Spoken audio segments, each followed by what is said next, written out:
Assalamualaikum temanku. Supaya Mimin semangat bikin video ini jangan lupa dibantu subscribe, like, dan komen lalu di-share. Terima kasih atas dukungannya. Mimin doakan semoga panjang umur sehat selalu untuk teman. Selamat menyaksikan video ini. Mari kita lanjutkan cerita sebelumnya. Judul cerita, Hari-hari Dimanjakan Paman. Bab 291. Dia nggak akan mencelakaimu, kata Agam. Dengan sikap acuh tak acuh, Agam memotong ucapan Kalana yang penuh akan spekulasi. Kalana pun merasa sedih. Dia berkata, Agam, kamu begitu mempercayai Kak Pamela. Padahal kalian baru kenal lebih dari sebulan. Pikiran Agam tidak tertuju pada menjawab pertanyaan Kalana, melainkan pada keadaan di dalam ruang rawat. Dia pun menjawab dengan cuek, pasangan suami istri harus saling percaya tanpa alasan apapun. Pasangan suami istri. Kata-kata ini membuat ekspresi Kalana menjadi kaku. Namun, dia langsung tersenyum lagi dan berkata, ya, mungkin saja benar-benar ada kesalahpahaman, aku juga merasa bahwa Kak Pamela bukan orang jahat. Pada saat ini, Steffi dan Justin menerjang keluar dari dalam lift dan berlari menghampiri yang lainnya dengan terburu-buru. Dengan ekspresi penuh amarah, Steffi berseru, Agam, kami sudah mengetahui keadaannya. Pamela benar-benar keterlaluan. Kalana baru saja pulang dan bahkan sama sekali nggak menyentuh dirinya, tapi dia malah menyewa seseorang untuk menganiaya Kalana. Kejam sekali. Agam menatap Steffi dengan tatapan dingin dan berkata, proses penyelidikan masih berlangsung. Jadi, jaga ucapanmu. Steffi langsung merinding ketakutan. Dia masih ingin membantah, tetapi dia tidak berani bersuara lagi. Awalnya, dia mengira bahwa begitu Kalana pulang, Agam akan langsung meninggalkan Pamela. Namun, sekarang, sepertinya Pamela hebat juga. Dia mampu mendapatkan sebuah posisi dalam hati Agam. Sedangkan Justin sedang sibuk memperhatikan Kalana, kakak kandungnya. Meskipun Justin lebih muda, dia malah lebih tinggi dari kakaknya. Dia menunduk dan berkata dengan gugup, Kak, kamu baik-baik saja, kan?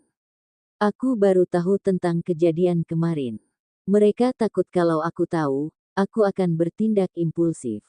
Jadi, semalam, mereka nggak bilang apa-apa padaku. Kalana tersenyum sambil menggeleng dengan lembut. Dia mengelus wajah adiknya dan menenangkan adiknya. Justin, jangan khawatir, aku baik-baik saja. Kemarin, Agam menyelamatkanku tepat waktu, kata Kalana. Setelah memastikan bahwa kakaknya baik-baik saja, Justin baru membuang napas dengan lega. Kemudian, dia mengepalkan tangannya dengan kesal dan berseru, sialan. Kalau aku melihat bajingan itu, aku pasti akan membunuhnya. Melihat adiknya yang begitu pemarah, Kalana berpura-pura mengernyit dengan marah dan berkata, Justin, penjahat itu akan dihukum oleh pihak kepolisian. Jangan berulah, apalagi berkelahi. Kamu nggak boleh membuatku khawatir. Mengerti? Justin tidak ingin membuat kakaknya marah, jadi dia langsung mengangguk dengan patuh dan berkata, aku mengerti, Kak. Aku nggak akan berulah. Jangan khawatir. Kalana baru tersenyum dengan tenang dan berkata, Justin memang paling patuh. Pada saat ini, pintu ruang rawat ini terbuka. Pihak kepolisian membawa catatannya dan berjalan keluar dengan tidak senang. Steffi sudah tidak sabar melihat Pamela dihukum, jadi dia langsung bertanya, Pak Polisi, bagaimana hasil penyelidikan kalian? Pasti Pamela yang mencari orang untuk melakukan hal kemarin, kan? Polisi itu membuang napas dan menggelengkan kepalanya dengan tidak berdaya sambil berkata, untuk sementara, belum ada hasil yang pasti, dia nggak mau mengakui semuanya. Steffi mengernyit dengan kebingungan. Kalau dia nggak mau mengakuinya, dia nggak bisa dihukum. Bukankah sudah ada barang bukti dan saksinya? Panggil saksi itu, bawa juga barang buktinya ke hadapan Pamela. Dia nggak akan bisa mengelak lagi. Polisi itu berkata, saksinya hanyalah si preman yang menuduh Pamela, sedangkan barang buktinya adalah riwayat obrolan yang diberikan oleh preman itu, serta uang 200 juta yang dikirimkan Pamela ke rekeningnya. Tapi, Pamela bersikeras bahwa preman itu memfitnah dirinya, bahwa riwayat obrolan dan bukti transfer itu palsu. Dia menuntut bukti nggak langsung yang bisa membuktikan bahwa dia pernah bertemu dengan preman itu, baru dia akan mempertimbangkan untuk mengakui perbuatannya. Saat polisi itu memikirkan kembali proses interogasinya dengan Pamela barusan, dia pun merasa kebingungan. Gadis bernama Pamela itu terlihat jujur dan sopan. Dari awal hingga akhir interogasi pun dia sangat kooperatif dan menjawab semua pertanyaan mereka. Namun, kemampuan berpikir logisnya sangat kuat. Setiap dia menemukan celah di pertanyaan pihak kepolisian, dia akan langsung menanyakan kembali hal ini pada pihak kepolisian. Setelah beberapa pertanyaan, dia langsung membalikkan bukti yang mereka miliki dan membuat mereka mulai mencurigai kecerdasan mereka sendiri sekarang. Pemimpin mereka sudah berhasil diyakinkan bahwa Pamela tidak bersalah dan tidak lagi dicurigai sebagai pelaku kejahatan tersebut. Bab 292. Mendengar ketidakberdayaan pihak kepolisian terhadap Pamela, Steffi sendiri yang juga pernah mengalami kehebatan Pamela merasa makin marah. Dia pun berkomentar dengan kesal, "Dasar Pamela sialan. Dia benar-benar kejam dan licik." Justin mengernyit karena dia tidak terbiasa dengan sifat Steffi seperti ini. "Kak Steffi, jangan terlalu cepat mengambil kesimpulan.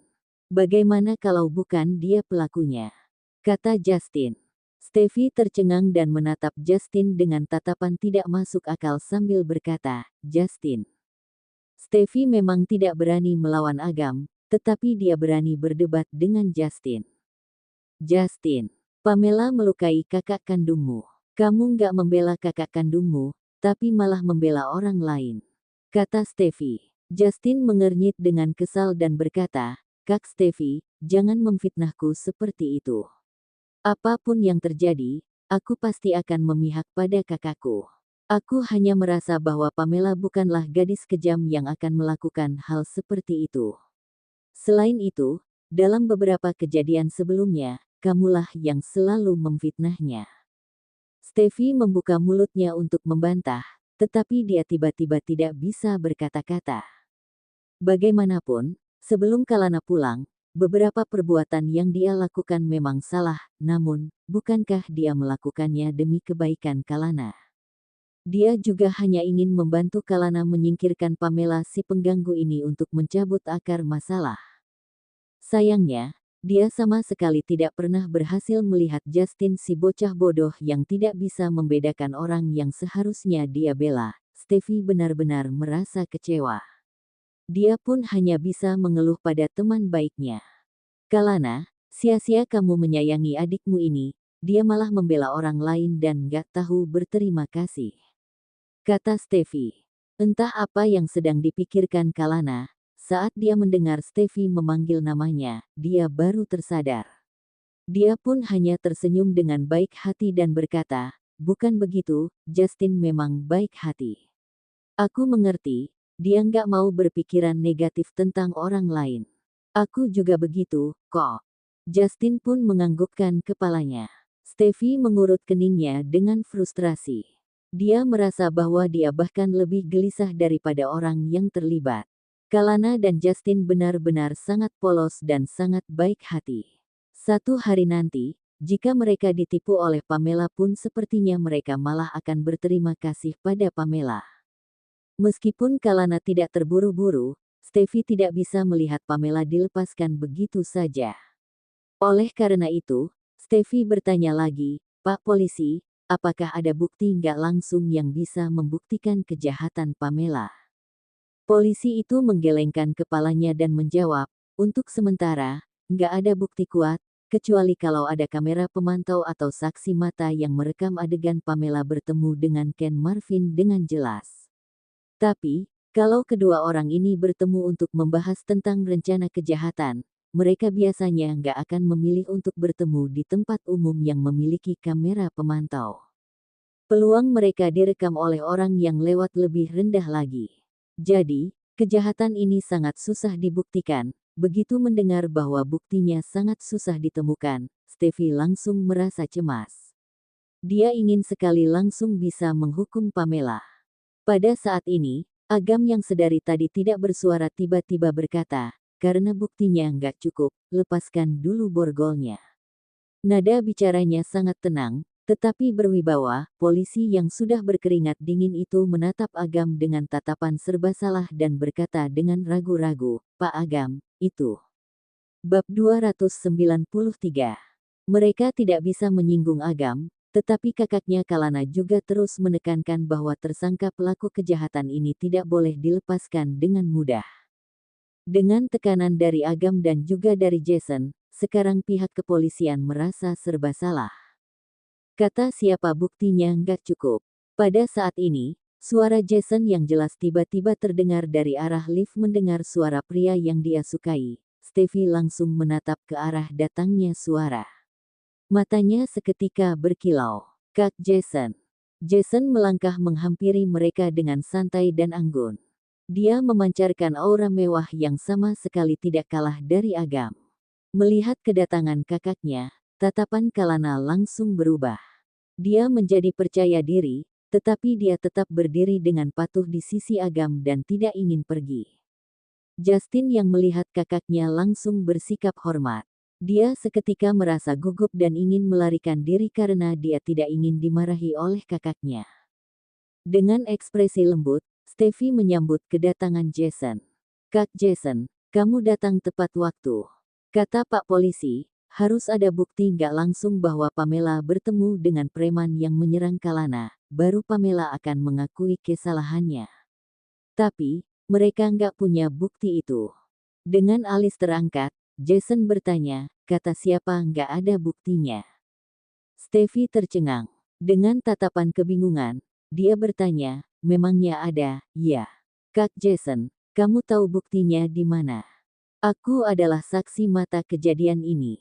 Jason berkata dengan nada bicara yang lembut, tetapi juga tegas. 2 hari yang lalu, aku kebetulan melihat Nona Pamela bertemu dengan preman itu di tepi Sungai Kolos. Jason berjalan ke tengah, menghentikan langkahnya dan menganggukkan kepalanya pada polisi itu dengan sopan sebagai sebuah sapaan. Kemudian, dia menatap Agam dengan tatapan ramah. Sikapnya terlihat rendah hati, tetapi sebenarnya dia memancarkan aura yang sangat kuat. Agam, maaf, ya. Karena hal ini melibatkan keamanan adikku, aku harus turun tangan, kata Jason. Agam memicingkan matanya pada Jason. Cahaya gelap yang berbahaya melintas di tatapannya.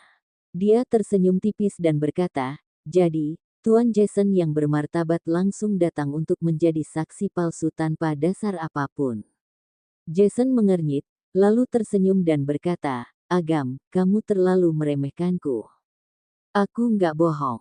Aku bukan saksi palsu. Siapapun itu atau istri siapapun itu, orang yang ingin sengaja mencelakai adikku nggak akan lolos dariku.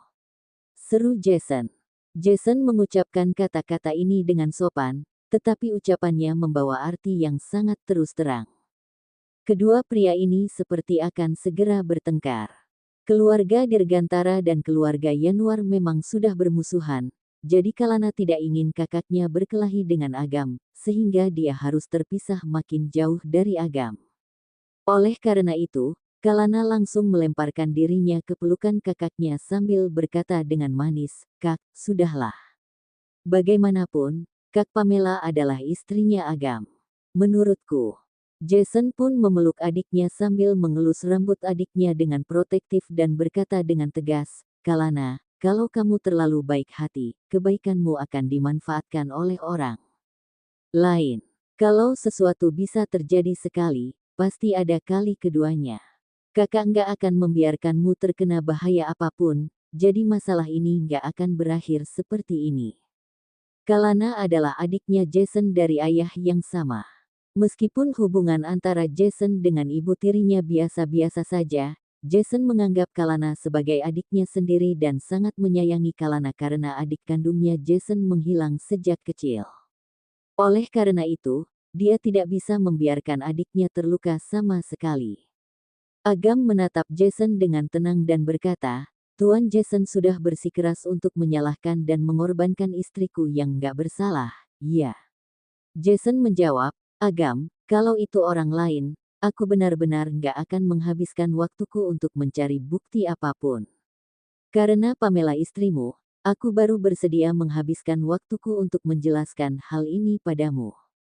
Dengan konfrontasi, kita bisa tahu, apakah aku yang memfitnah dia atau kamu yang salah menilai orang. Jason tampak sangat percaya diri.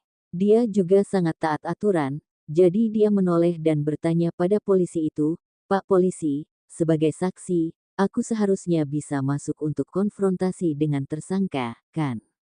Polisi itu masih kebingungan. Saat dia tersadar, dia langsung mengangguk dan berkata, Bisa." B. Bab 294. Jason menundukkan kepalanya dengan elegan dan berkata, "Kalau begitu, mohon bantuan pihak kepolisian. Aku mau masuk untuk konfrontasi dengan Pamela si tersangka pelaku kejahatan ini." Setelah beberapa polisi ini berdiskusi, mereka membawa Jason, saksi mata baru ini, ke dalam ruang rawatnya Pamela. Dengan ekspresi tenang, Agam juga berbalik dan hendak ikut masuk. Namun, polisi yang bertugas untuk mengawal di depan pintu malah mengulurkan lengannya untuk menghalangi Agam. "Maaf, Pak Agam.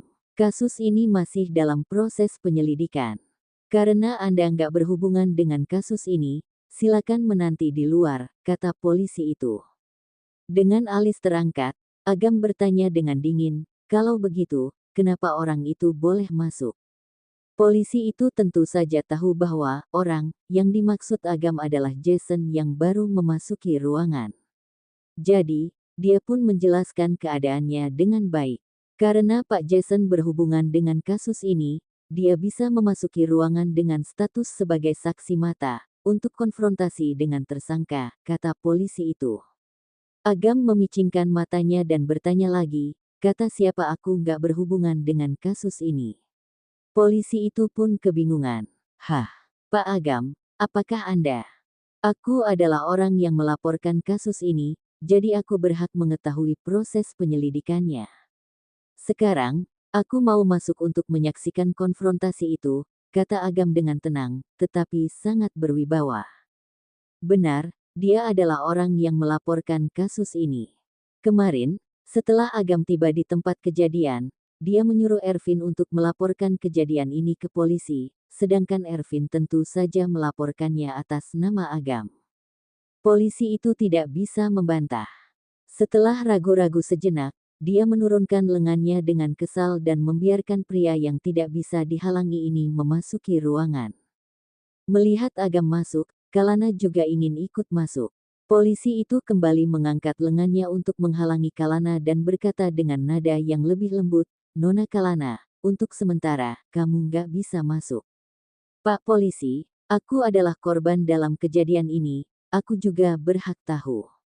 Selain itu, aku ingin mencari kakakku. Tanpa kakakku, aku merasa takut," kata Kalana. Kalana sangat cantik, tetapi kain kasa yang menutupi luka di keningnya dan ekspresinya yang sedih membuat orang merasa kasihan padanya. Melihat Kalana seperti ini, hati polisi itu juga melunak. Dia berpikir sejenak, lalu membuang napas dengan tidak berdaya sambil menarik kembali tangannya untuk membiarkan Kalana masuk. Melihat semua orang masuk, Steffi dan Justin juga ingin masuk. Polisi itu langsung berkata dengan tegas, "Kalian berdua nggak boleh ikut masuk." Justin mengernyit dengan kesal dan berkata, "Kakak-kakakku sudah masuk, kenapa aku nggak boleh masuk?" "Siapa kamu? Siapa kakak-kakakmu?" Polisi itu tidak pernah bertemu dengan Justin, jadi dia tidak bisa memastikan identitasnya Justin. Dia bahkan merasa bahwa dari nada bicara Justin yang terdengar seperti anak orang kaya yang manja, Justin sengaja datang untuk mencari masalah, jadi dia tidak membiarkan Justin masuk. Steffi lebih pandai menyesuaikan diri dengan situasi. Dia bergegas menarik Justin yang tidak pandai bertindak ke satu sisi supaya Justin tidak berisik lagi. Kemudian, dia berjalan maju dan tersenyum sambil berkata, "Pak Polisi, bocah ini memang pemarah, jangan hiraukan dia. Kami keluarganya Kalana, korban dalam kejadian ini." Kalana masuk rumah sakit karena kecelakaan lalu lintas. Kemarin, dia juga mengalami hal seperti itu, sehingga dia terkena pukulan baik secara fisik maupun mental, jadi keadaannya sangat nggak stabil. Sebentar lagi, dia harus minum obat. Tapi, tadi, dia masuk tanpa membawa obatnya. Sekarang, kami harus mengantarkan obat padanya. Kalau enggak, dengan kondisinya, dia sepertinya nggak akan tahan lama dan akan jatuh pingsan. Jadi, mohon bantuan Anda, biarkan kami masuk untuk mengantarkan obat untuknya. Setelah itu, kami akan langsung keluar. Polisi itu mengernyit. Seingatnya, tadi, Kalana memang tampak lemah. Sepertinya keadaan Kalana memang kurang baik. Bab 295. Polisi ini benar-benar merasa serba salah. Masing-masing dari mereka memang memiliki alasan yang masuk akal untuk memasuki ruangan. Kalau tahu begitu, dia tidak seharusnya membiarkan orang lain masuk dari awal. Setelah membiarkan satu orang masuk, dia tidak mungkin tidak mengizinkan yang lainnya untuk masuk. Akhirnya, polisi itu mengayunkan tangannya dengan kesal dan berkata, "Baiklah, masuklah semua. Jangan berisik di dalam, jangan sampai mengganggu pekerjaan kami." Steffi bergegas menarik Justin untuk berterima kasih pada polisi itu, lalu memasuki ruangan. Polisi itu hanya bisa mengerut keningnya. Sungguh melelahkan. Untung saja proses interogasi yang resmi sudah berakhir. Jadi, sekarang, pengamanan mereka tidak perlu seketat sebelumnya, mereka pun bisa membiarkan semuanya masuk. Karena Jason adalah kakaknya korban, masih belum bisa dipastikan apakah dia bisa menjadi saksi mata yang terpercaya atau tidak. Pemimpin mereka ingin membiarkan Jason masuk terlebih dahulu untuk melihat konfrontasi antara Jason dengan tersangka. Jika hal ini benar-benar membantu dengan penyelesaian kasus, mereka akan membawa Jason ke kantor polisi untuk melakukan proses pengambilan bukti secara resmi. Saat semua orang memasuki ruangan, Pamela sedang mengulurkan tangannya untuk meraih sebuah gelas di kepala ranjang. Setelah berbicara dengan pihak kepolisian, dia merasa haus, jadi dia ingin minum air. Namun, pembengkakan pada kedua tangannya yang dibalut dengan kain kasa belum mereda sepenuhnya, jadi dia agak kesusahan dalam mengambil barang. Apalagi gelasnya sangat licin, kain kasa tidak memiliki gaya gesekan, jadi Pamela kesusahan untuk mengambil gelas itu. Baru saja dia mengangkat gelas itu sedikit, tangannya langsung tergelincir. Saat dia sedang kesusahan, sebuah tangan yang besar mengangkat gelas itu dan membawanya ke sisi bibir Pamela. Pamela mengangkat kepalanya dan melihat wajah Agam yang tampan. Di dalam gelas itu, ada sedotan, jadi Pamela bisa langsung minum tanpa memegang gelas itu. Namun, Pamela tidak menerima gerakan Agam membantunya minum air karena dia merasa tidak pantas. Pamela bersikeras untuk menerima gelas itu dengan kedua tangannya yang tidak nyaman bergerak.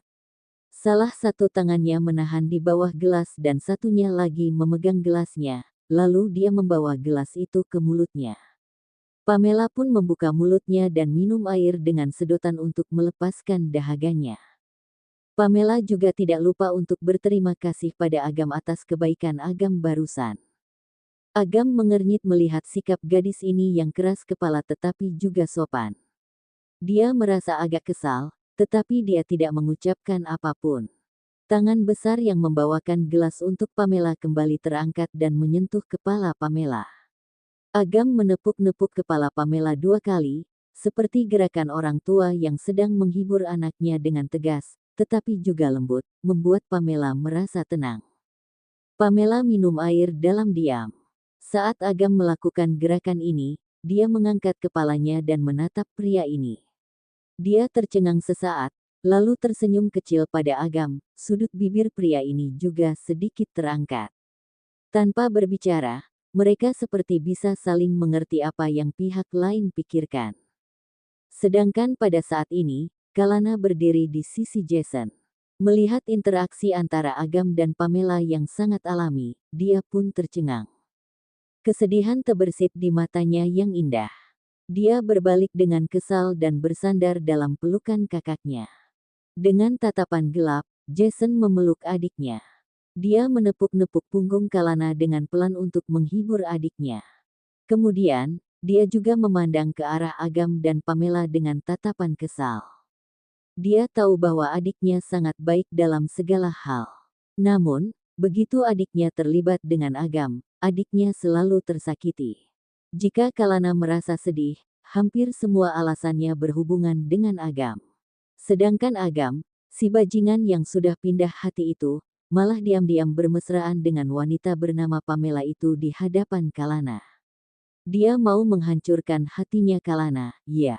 Jason tidak sanggup melihat adiknya sedih, dia pun menghancurkan suasana mesra antara kedua orang itu dan berkata dengan dingin, "Nona Pamela, kita bertemu lagi." Bab 296. Pamela menatap Jason dan berkata, "Sepertinya cek seharga 100 miliar kemarin nggak berguna, ya. Bukankah sudah kubilang, uang itu kugunakan untuk menyewa Pak Jason, supaya Pak Jason nggak muncul lagi di hadapanku selama setahun. Sekarang, 24 jam juga belum berlalu, kenapa Pak Jason datang mencariku lagi?" Jason sudah tahu bahwa tindakan Pamela tidak pernah bisa diprediksi, jadi dia juga sudah tidak merasa heran. Dia tersenyum tipis dan berkata dengan serius, "Nona Pamela, sekarang bukan waktunya untuk bercanda. Kalau bukan demi kasus adikku, aku juga nggak punya waktu untuk mengganggumu." Pamela meminum airnya dengan santai, lalu berkata, "Kalau soal mencelakai adikmu, aku sudah mengatakan semua yang perlu kukatakan pada pihak kepolisian. Kalau Pak Jason masih ada pertanyaan, Pak Jason bisa langsung menanyakannya pada pihak kepolisian." Jason menatap Pamela dengan tatapan cuek dan berkata, "Sekarang, aku datang untuk konfrontasi dengan Nona Pamela atas persetujuan pihak kepolisian." Dengan alis terangkat, Pamela bertanya, "Konfrontasi?" Pada saat ini, seorang polisi berjalan maju dan berkata pada Agam yang berdiri diam di sisi ranjang, "Pak Agam, silakan berpindah ke satu sisi untuk sementara. Sekarang, saksi baru akan konfrontasi dengan tersangka, jadi pihak kepolisian harus berada lebih dekat untuk membuat catatan." Agam menurunkan tatapannya dan menatap polisi itu dengan acuh tak acuh. Dia memasukkan tangannya ke dalam kantong celananya dan berdiri di tempat dengan santai, tampaknya dia tidak berniat untuk bergerak sama sekali. Tanpa berbicara, pria ini bisa membuat orang lain merinding ketakutan. Melihat Agam seperti ini, polisi itu merasa serba salah. "Pak Agam." Mendengar suara polisi yang sangat tertekan itu, Pamela menoleh dan menatap Agam sambil berkata, "Paman, aku sudah selesai minum. Tolong letakkan kembali gelasku." "Ya. Terima kasih." "Kemudian, duduklah di sana. Kalau kamu berdiri terus, kamu akan kelelahan." Tangan Pamela masih diborgol. Karena kekangan itu, kedua tangannya yang kecil tidak bisa terpisah terlalu jauh. Kedua tangannya memegang gelas itu dengan kikuk dan menyodorkannya pada Agam. Agam memicingkan matanya, lalu menerima gelas itu dengan tenang. Namun, dia tidak meletakkan gelas itu kembali ke kepala ranjang, melainkan hanya memegang gelas itu di tangannya. Kemudian, dia bergerak, sesuai anjuran Pamela. Dia menarik sebuah kursi dan duduk di tempat yang agak jauh dari Pamela, lalu menyilangkan kakinya dengan elegan dan menaruh lengannya di sandaran tangan kursi itu. Agam mengangkat sedotan di dalam gelas dan menyesap seteguk air. Dia ingin melihat cara gadis ini menghadapi keadaan ini berikutnya. Gerakan Agam tampaknya biasa saja, tetapi selain pihak kepolisian, semua orang di dalam ruangan terkejut. Agam yang sudah mereka kenal lama terobsesi dengan kebersihan dan membenci sentuhan fisik dengan orang lain. Namun, dia malah langsung meminum air dengan sedotan yang sudah dipakai oleh Pamela dan sama sekali tidak terlihat keberatan. Melihat setiap gerak-gerik pria ini, Kalana mengernyit. Kemudian, dia mengepalkan tangannya. Jason tentu saja menyadari kesedihan adiknya. Dia pun menggenggam tangan Kalana dengan sedih dan membawa Kalana untuk duduk di sofa dalam ruangan. Dia menepuk bahu adiknya dengan lembut untuk menghibur adiknya dalam diam. Pencatatan pihak kepolisian sudah siap, mereka akan melakukan perekaman dengan alat dan pencatatan manual secara bersamaan. Jason pun langsung bertanya, bukankah Nona Pamela menuntut bukti nggak langsung untuk membuktikan bahwa kamu bertemu dengan Ken Marvin, si penjahat itu, baru kamu akan mengakui kesalahanmu. Sekarang, aku datang sebagai saksi mata. Pamela menutup wajahnya dengan tangannya untuk menguap, lalu berkata, "Maaf, aku memerlukan saksi asli, bukan saksi palsu." Dengan ekspresi tenang, Jason berkata, "Tenang saja, kalau aku nggak punya bukti, aku juga nggak akan datang untuk konfrontasi dengan Nona Pamela." Pamela bersandar di kepala ranjangnya dengan santai dan bertanya, "Kalau begitu, silakan Pak Jason katakan, bagaimana kamu bisa membuktikan bahwa aku bertemu dengan penjahat itu?" Bab 297. Jason duduk tegak, lalu mencondongkan tubuhnya ke depan. Dia menggenggam kedua tangannya dan meletakkannya di antara kedua lututnya, untuk menunjukkan sikap tegas dan formal. Kemudian, dia berkata dengan tenang, "Sebelum itu, bisakah aku menanyakan beberapa pertanyaan pada Nona Pamela?" Pamela menjawab dengan acuh tak acuh, "Silakan." Jason mulai bertanya, "2 hari yang lalu, Nona Pamela pergi ke Sungai Kolos, kan?" Pamela mengangguk dan menjawab, "Benar. Malam itu, aku pergi ke Sungai Kolos." Jason bertanya lagi, "Pada saat itu, kenapa Nona Pamela pergi ke Sungai Kolos? Apakah suasana hati Nona Pamela sedang nggak baik, jadi mau pergi menenangkan pikiran di sana?" Pamela pun mengernyit dan bertanya, "Apakah suasana hatiku berhubungan dengan kasus ini?" Tatapan Jason mendalam. Dia menjawab, "Tentu saja.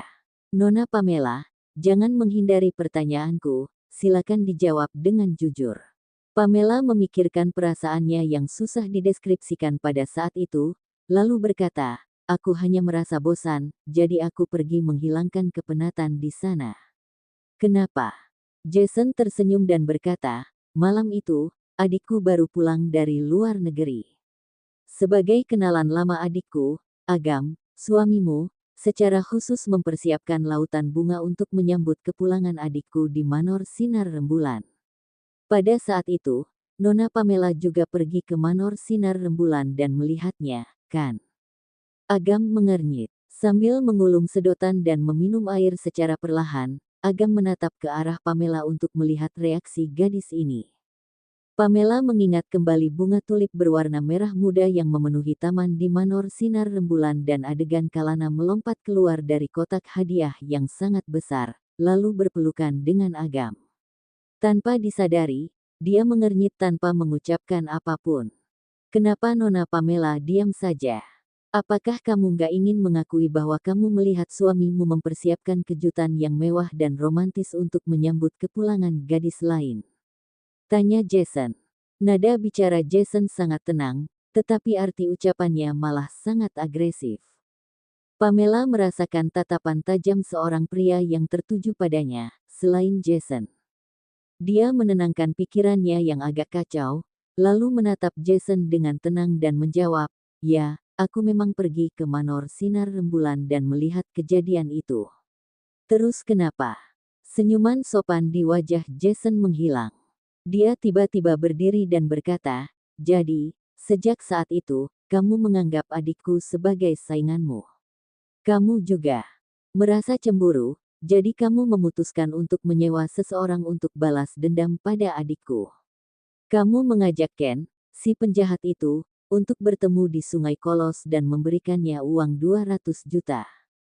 Kemudian, kamu langsung memberitahu Ken bahwa adikku masuk rumah sakit supaya dia datang larut malam ke rumah sakit untuk melakukan hal terhina itu pada adikku. Benarkah begitu, Nona Pamela?" Pamela tercengang sesaat, lalu mengerutkan bibirnya dan berkata, "Bukan. Kamu berpikir terlalu jauh. Aku nggak pernah merencanakan hal itu, juga nggak punya uang sebanyak itu, apalagi bertemu dengan penjahat bernama Ken yang kamu bilang itu."